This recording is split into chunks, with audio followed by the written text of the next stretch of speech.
Welcome back to the channel. My name is Philip, and in today's lesson, we're going to turn you into an absolute beast at Rook Endgames because we're going to cover one of the most instructive and important Rook Endgames chess games, full stop, in history. This is Alexander Alekhine as white versus Jose Capablanca, the world champion, as black. This was the final game of their 1927 World Chess Championship match. Alekhine won and became world champion. So brief history lesson there. But how does this apply to you? Well, the lessons we're going to cover in this video, you will hopefully be able to apply them right away to your games. So when you reach similar positions, you know exactly what to do to win the game. All right, let's crack into it. If you're a returning viewer, welcome back. If you're new to the channel, welcome.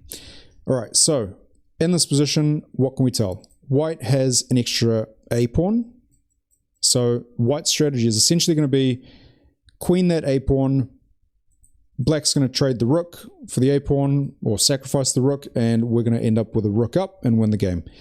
On the king side, what's happening? We've got 3 pawns apiece, no weaknesses, no nothing. So how are we going to convert this?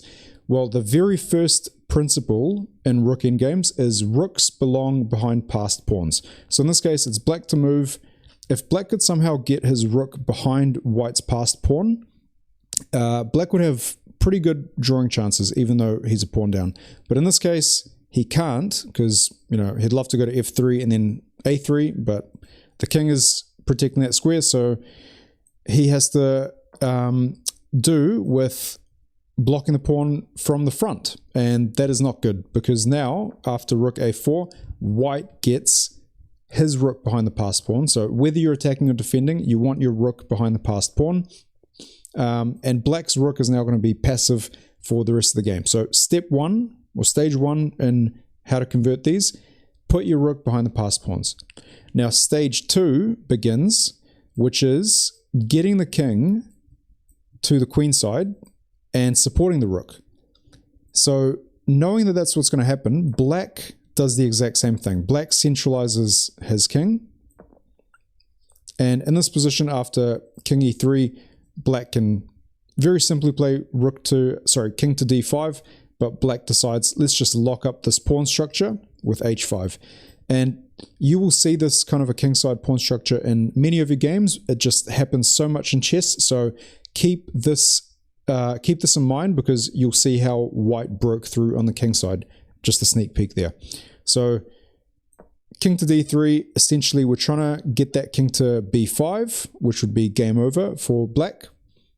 So king to d5, black is just cutting off that white king. King to c3, and then king to c5.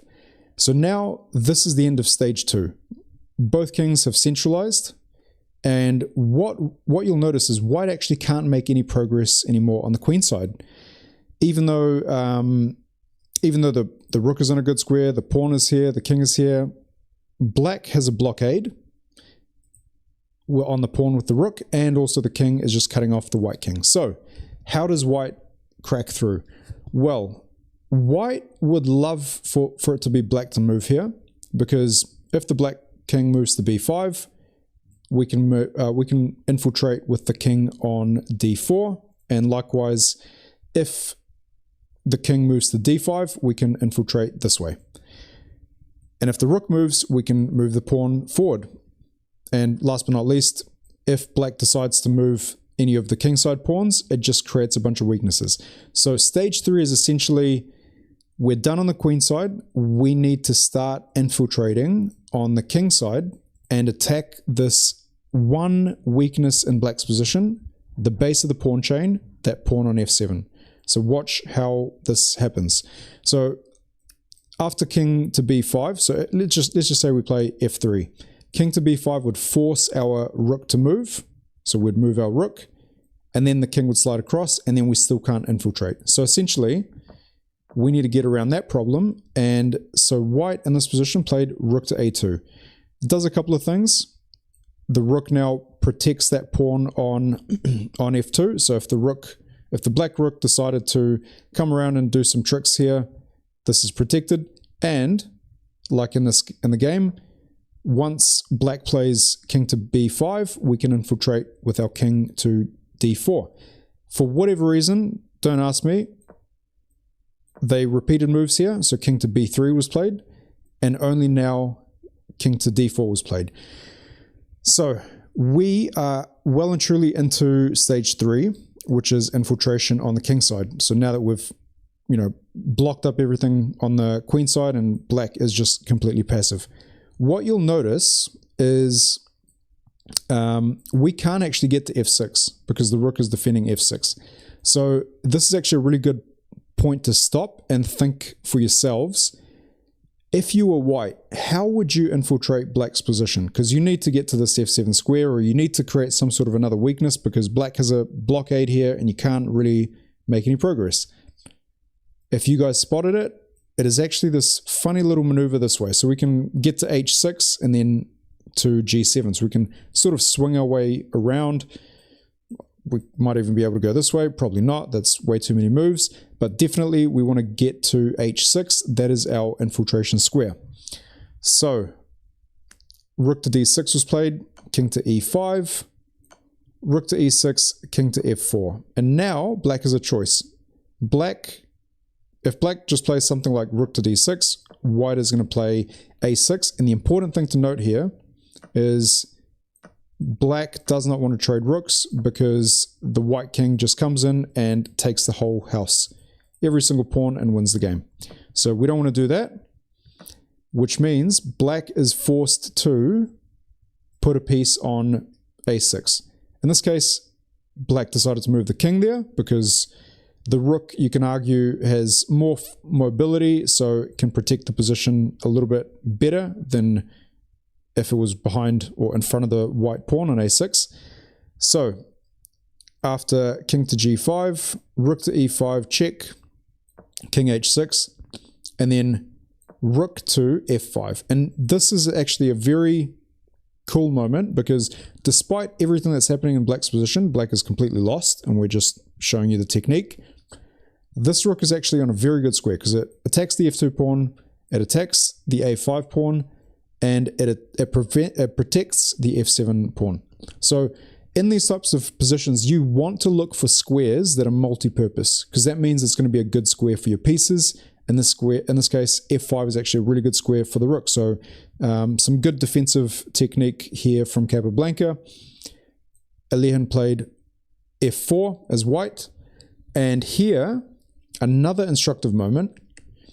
What do you do if you are black? The answer is you can't do anything because if you move your king, that pawn goes forward. You can't move the h pawn, it's blocked. This loses a pawn. f6 loses on the spot.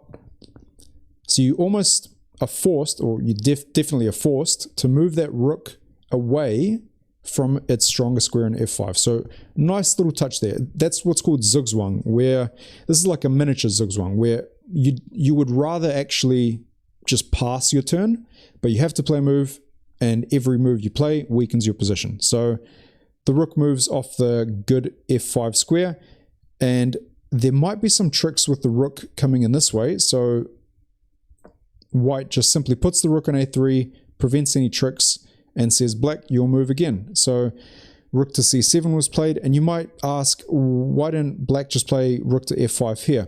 Well, he could, but after king to g7, you get very similar positions like what happened in the game anyway.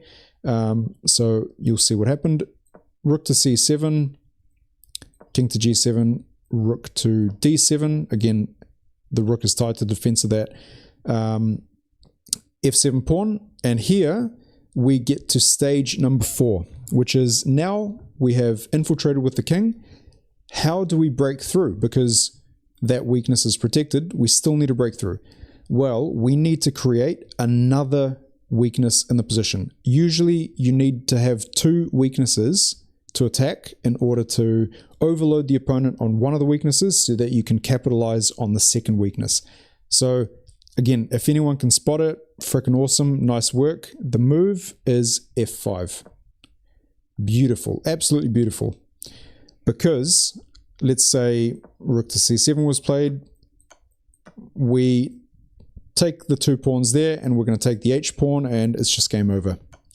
So black is essentially forced to take the pawn this way, and then black ends up with 3 weak pawns instead of 1. Pretty cool for the price of a pawn. So in this position, white started going after the h-pawn. And now if that h-pawn goes, white's h-pawn has a clear path and the a-pawn. So white will have 2 outside pass pawns. So black does not want that to happen, and black finds a very nice resource. This is, again, very good defensive play by black, but unfortunately it's just a lost position, f4, because black wants that rook to swing across the d5 and defend the pawn. Here we could take, it's still winning, but why would we let black trade off one of the weaknesses for our pawn on g3? We might need that pawn later, so instead of taking the h5 pawn, we take this one. So we still keep our 3 pawns, and we can still come back and take that one a bit later.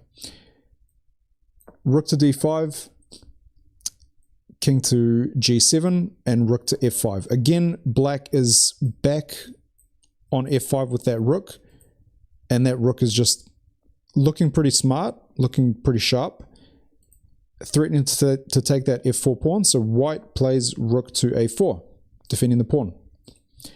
And here, king to b5, and you might think, oh my goodness, is this going to be a draw now? Because if I play rook to a1, can this just happen? Not really, because we're just going to play a6 and win. So don't be too scared. But this is another important point, which is rook to e4 was played. White has tactics like this when in Rook Endgames you should always look for tactics where you are essentially protecting your pawn on a5 with moves that threaten an exchange of rooks. So in this case, black cannot play king takes a5 because after check, the rooks are forced off the board, and white just simply snatches that f7 pawn and wins. So there are some tactical instructiveness or tactical themes that come up in Rook Endgames often, which is you can protect pawns by forcing a rook trade if that pawn is taken. So rook to e4 essentially defends that pawn.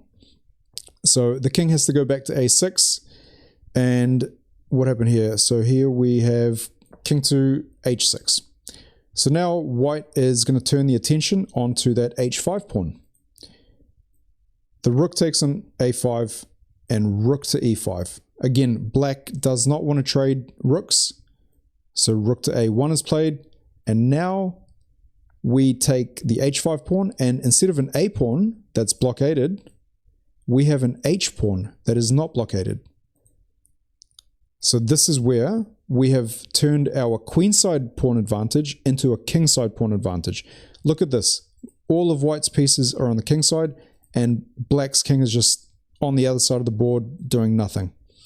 So rook to g1, rook to g5, just getting that rook off and allowing the white king access to the g file.